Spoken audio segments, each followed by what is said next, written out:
बच्चों, हम अध्ययन कर रहे हैं धर्म सुधार आंदोलन यूरोप में। कौन सी शताब्दी में? 16वीं से 17वीं शताब्दी के मध्य धर्म सुधार आंदोलन। हम अब तक पढ़ चुके हैं धर्म सुधार आंदोलन का अर्थ, धर्म सुधार आंदोलन के उद्देश्य और धर्म सुधार आंदोलन के धार्मिक कारण क्या क्या रहे।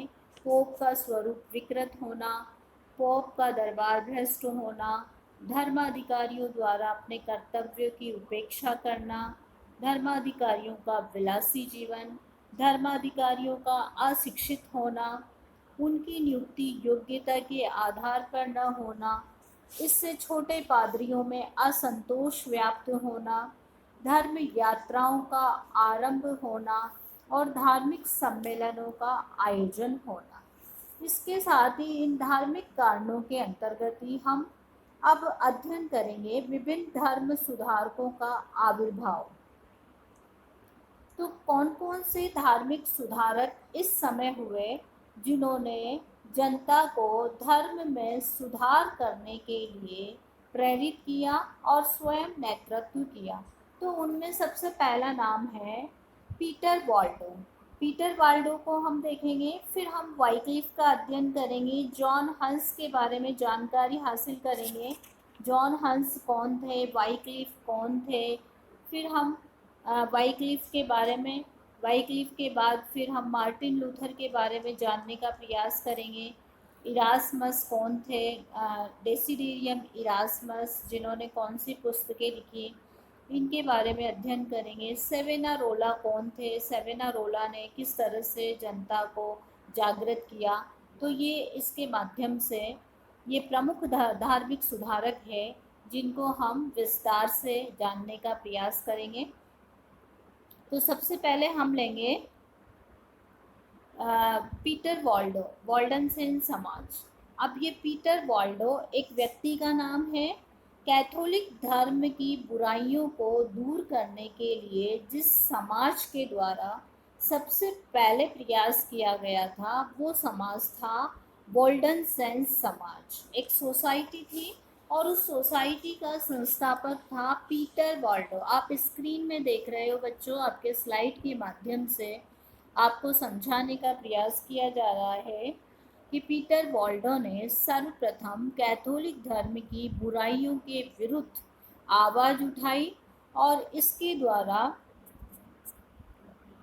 1530 ईस्वी में पीटर वाल्डो ने अपने 2 प्रतिनिधियों को लूथर के धर्म सुधारकों के पास भेजा।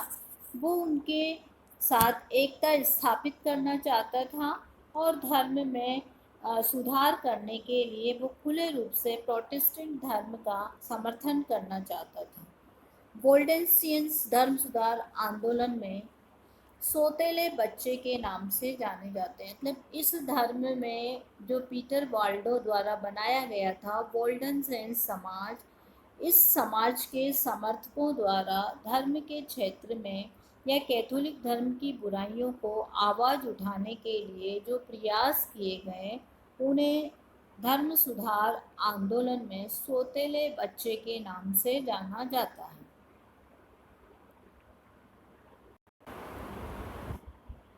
अब बच्चों हम देखते हैं धर्म सुधारकों में दूसरा नाम आता है वाइक्लिफ का। वाइक्लिफ का समय काल 1320 से 1384 रहता है। ये इंग्लैंड के निवासी हैं, ऑक्सफोर्ड विश्वविद्यालय के विद्वान हैं।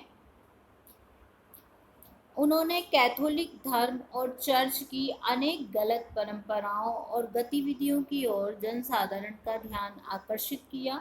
बाइबिल का अंग्रेजी में अनुवाद किया जिससे कि साधारण जनता ईसाई धर्म के वास्तविक सिद्धांतों को समझ सके, पादरियों द्वारा गुमराह होने से बच सके। प्रत्येक ईसाई को बाइबिल के सिद्धांतों के अनुसार कार्य करना चाहिए, इसलिए पादरियों के मार्गदर्शन की आवश्यकता नहीं है। उनके मतानुसार चर्च में व्याप्त भ्रष्टाचार का कारण अथाह धन संपत्ति है, इसलिए उसने राजा को सुझाव दिया कि राज्य इस सारी संपत्ति का अधिग्रहण कर ले और गिरजाघरों को पवित्र बनाएं। इसके अनुयायी लोलार्ड्स कहलाए। अब बच्चों एक बात आपको ध्यान रखना है कि बाइबिल का सबसे पहले अंग्रेजी में अनुवादक जो था वो वाइक्लिफ था।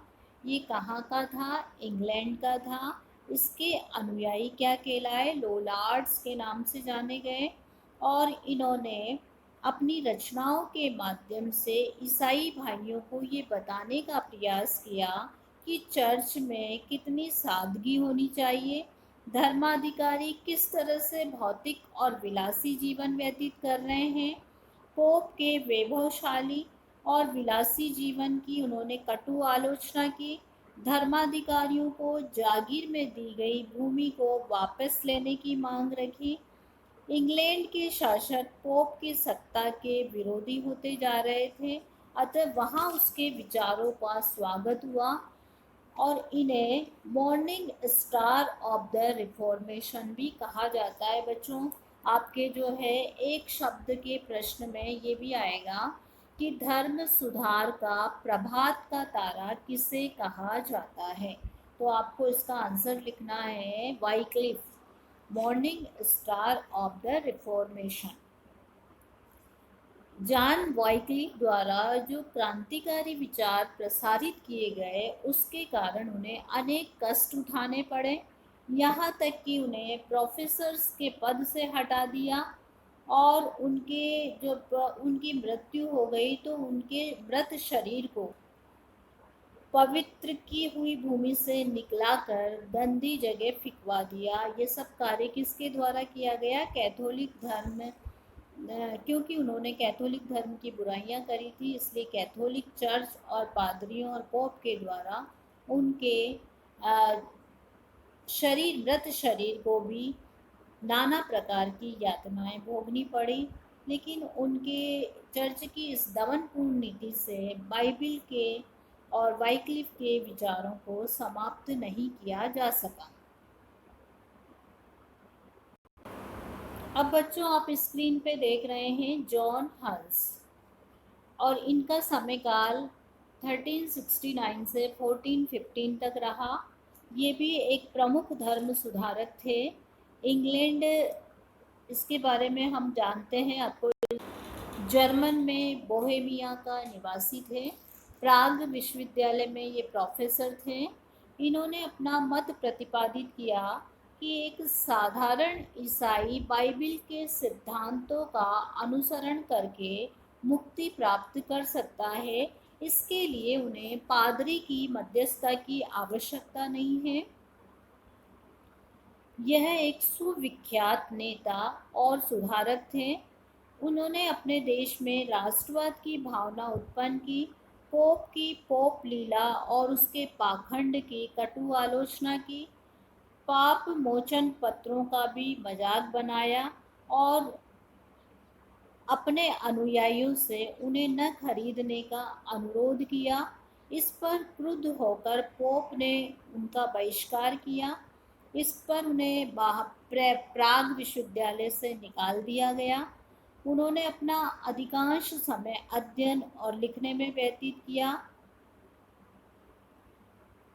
जॉन हंस को कालांतर में, क्योंकि उन्होंने चर्च की आलोचना की थी, इसलिए नास्तिक कहा गया और नास्तिकता का आरोप भी उन पर लगाया गया और इसी आरोप में उसे 1415 में अग्नि के भेंट चढ़वा दिया गया, तो जीवित आग में उन्हें जलवा दिया गया। तो जॉन हंस के विचारों को हमने ये देखा वाइक्लिफ द्वारा चर्च की कटु आलोचना की गई, जॉन हंस द्वारा चर्च की कटु आलोचना की गई, वॉल्डेनसेंस समाज द्वारा ये प्रयास किए गए कि जनता को कैथोलिक धर्म की सही स्थिति से वाकिफ़ किया जाए।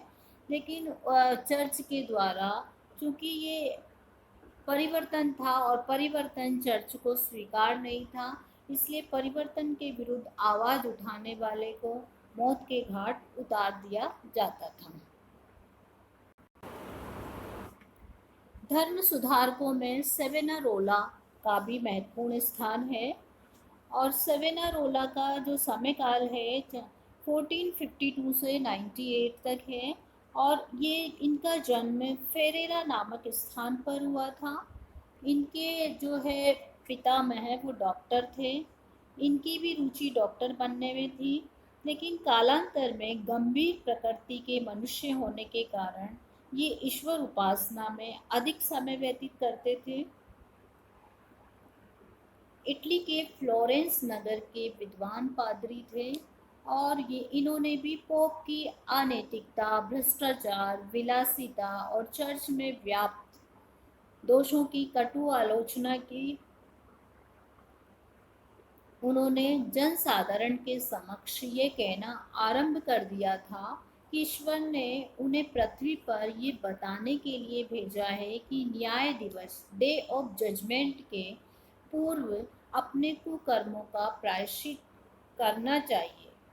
उन्होंने फ्लोरेंस निवासियों में भय उत्पादक मार्मिक उपदेश भी देना आरंभ किया था। उन्होंने कहा था, मैं जो कुछ कहता हूँ या जो मैं भविष्यवाणी करता हूँ वो प्रत्यक्ष रूप से मुझे ईश्वर से मिलती है।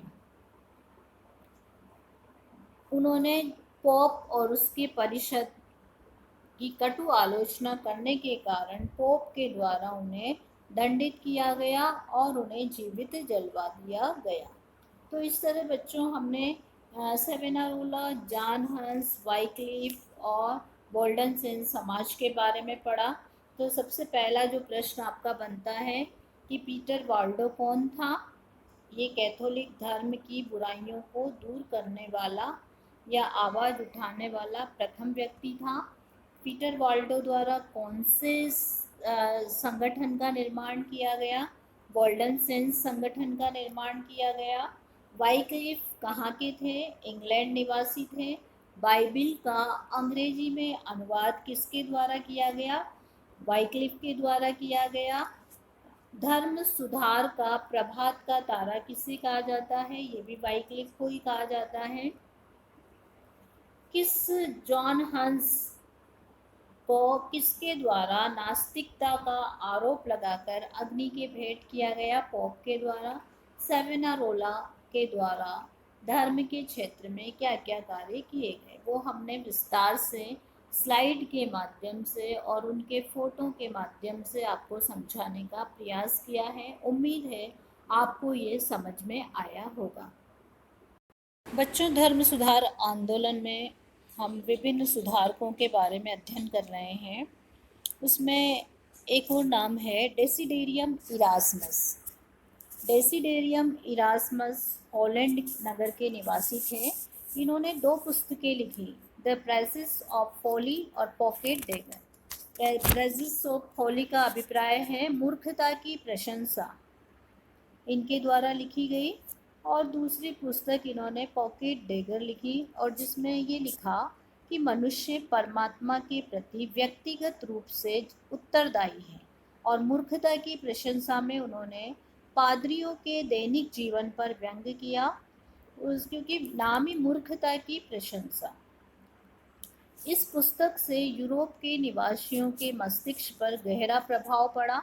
मानव जो तीर्थ यात्रा करना अपना धार्मिक कार्य समझता था, उसको उन्होंने मूर्खता और अंधविश्वास का कार्य बताया। अतः इस ग्रंथ से चर्च को गहरा धक्का लगा और उन्होंने साहित्य के क्षेत्र में अधिक नाम उसके न्यू टेस्टामेंट के प्रकाशन के उपरांत हुआ, जो 1516 में प्रकाशित हुए।